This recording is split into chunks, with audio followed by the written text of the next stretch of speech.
हरिओम। किसी भी कार्य को करने के लिए या किसी भी कार्य को संपन्न करने के लिए ऊर्जा की आवश्यकता होती है और हमारा जो शरीर है वो दो चीज़ों से चलता है, चेतना और ऊर्जा से। अब जो ऊर्जा होती है उसके अंदर पे समझ नहीं होती। चेतना बिल्कुल अलग चीज़ है, ऊर्जा बिल्कुल अलग चीज़ है। और चेतना और ऊर्जा का जो तालमेल है वो हमारे शरीर में दिखता है। आप शरीर से ही ऊर्जा लगा रहे हो और उसी के अंदर में चेतना स्थित है और वो चेतना आपकी ऊर्जा को रूपांतरित करती है, रूपांतरण करती है उसका। तो आपकी जो ऊर्जा है उसके अंदर तो चेतना है नहीं, तो ऊर्जा को ये चीज़ें नहीं पता है कि क्या पकड़ना है और क्या छोड़ना है। ये जो तपस्या या साधना जिसके बारे में योग में बताया जाता है, मौन साधना जिसे बोलते हैं कि मौन रहिए आप या साइलेंट रहिए आप कुछ मत बोलिए। इसमें एक चीज़ घटित होती है कि आपकी ऊर्जा शेष रहने लगती है। और जब आपकी शेष रहने लगेगी, ना वो खर्च होगी और ना वह व्यय होगी, कहीं नहीं व्यय होगी, वो आपके अंदर में शेष रहेगी। जितनी ज़्यादा आप ऊर्जा अपने अंदर में रोकने लगेंगे या खर्च कम करेंगे, वैसे ही आपको ये चीज़ समझ आने लगेगा। आपको ऊर्जा के बारे में समझ आने लगेगा कि ऊर्जा क्या है। और जैसे ही आपको ऊर्जा के बारे में समझ आने लगेगा, वैसे ही आप उससे खर्च करने के लिए बार बार सोचेंगे कि मैं यहाँ खर्च करूँ कि नहीं करूँ। लेकिन ये आज से शुरू किया और कल हो गया, ऐसे नहीं होता है। आप मौन की स्थिति पे रहेंगे, आप मौन की स्थिति पे धीरे धीरे जैसे जैसे आप अंदर आप उतरते जाएंगे अपनी तपस्या में, वैसे वैसे ये घटनाएं घटित होती है। तो मौन की जो साधना होती है, सबसे पहली बात तो उसमें आसन को साधना होता है कि आप जहाँ पर भी बैठे आप कम से कम अपने शारीरिक शरीर का उपयोग करिए, कम से कम करिए। बैठिए साधन, या तो आसन में बैठिए या किसी आसन को लगा के बैठिए, लेकिन आप शरीर का भी कम से कम उपयोग करिए। और मुंह से तो मौन रहना ही है, और आँखों को भी आराम दीजिए। जैसे ध्यान की जो स्थिति होती है उस स्थिति पे रहिए, तो ये ज़्यादा फलीभूत होता है, ज़्यादा दिखता है फलीभूत होते। और लेकिन अगर हमने मुख को बंद कर लिया है और आंखें अपनी खुली रखी हैं, या ऐसे वातावरण में या ऐसे माहौल पे हैं जहाँ पर शोर शराबा ज़्यादा है, तो वो कहीं ना कहीं वो ऊर्जा आपकी कानों के माध्यम से जाएगी, आँखों के माध्यम से जाएगी। अगर ऊर्जा ज़्यादा से ज़्यादा अपने शरीर के अंदर में बचाएंगे, उतना ज़्यादा मौन साधना में आपको स्पष्टता आएगी। मौन साधना आपको समझ आने लगेगी कि मौन साधना में आपके अंदर में क्या घटित हुआ। ऐसा जो चीज़ आपको देखनी चाहिए वो ऐसे ही घटित होगा, उसमें भी होगा। सिर्फ आप मौन रहेंगे उसमें भी घटित होगा, लेकिन उसमें समय ज़्यादा लगेगा। अगर आप आँखों को भी बंद कर लेंगे और ऐसी जगह पे जाके बैठेंगे जहाँ पर शोर शराबा ना हो, वहाँ से आप ये चीज़ देखेंगे कि ये जो ऊर्जा है जो आपके शरीर में, वो आपके शरीर में ही रहेगी और ना वो बाहर की ओर ना जाके वो अंदर ही स्थित होगी। और जैसे ही ऊर्जा के बारे में साधक को समझ आने लगता है, वैसे ही उसे ये ज्ञात होने लगता है कि मुझे इसको अब कहाँ खर्च करना है और कहाँ नहीं खर्च करना है।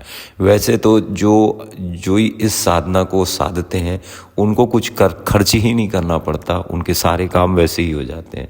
वो चित्त पे जिस भी चित्त पे एक कंसंट्रेट करते हैं, वैसे तो वो कंसंट्रेट बहुत कम करते हैं अगर साधना करते हैं तो। अगर वो कंसंट्रेट किया किसी एक चीज़ पे अगर आके रुका, तो वो चीज़ उसको उनके बिना बोले हो जाती है। और ये एक चमत्कार के जैसा काम भी करता है, लेकिन इसको चमत्कार दिखाने के लिए या करने के लिए यूज़ नहीं करना चाहिए। कि आप मौन साधना इसीलिए कर रहे हैं क्योंकि हमको चमत्कार करना है या चमत्कार को घटित करना है अपने जीवन में, इसकी वजह से मत कीजिए। और जब आप इसको रेगुलर अगर आप कर रहे हैं इसको, तो आपको एक घटना और घटेगी। साधक के जीवन में एक घटना घटती है जब इसको रेगुलर करने लगता है कि वो ज़्यादा से ज़्यादा अंदर रहना। जब वो पहले शुरुआत में जैसे ही आप अगर मौन रह रहे हैं और अपनी आँख अगर बंद करके रह रहे हैं तो आपको नींद आएगी।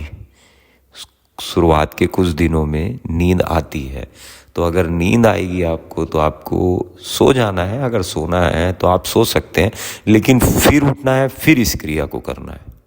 ज़्यादा देर की नींद नहीं होती है। आप एक चीज़ को देखना, अगर आपका शरीर थका हुआ है तभी आपको ज़्यादा देर की नींद आएगी। अगर आपका शरीर नहीं थका हुआ है और आप ये क्रिया को कर रहे हैं या इस साधना को कर रहे हैं या मौन रह रहे हैं आप, तो आपको नींद आ सकती है, लेकिन उतनी नहीं आएगी, कम आएगी, 15-20 मिनट की आती है। और उसके बाद में फिर आप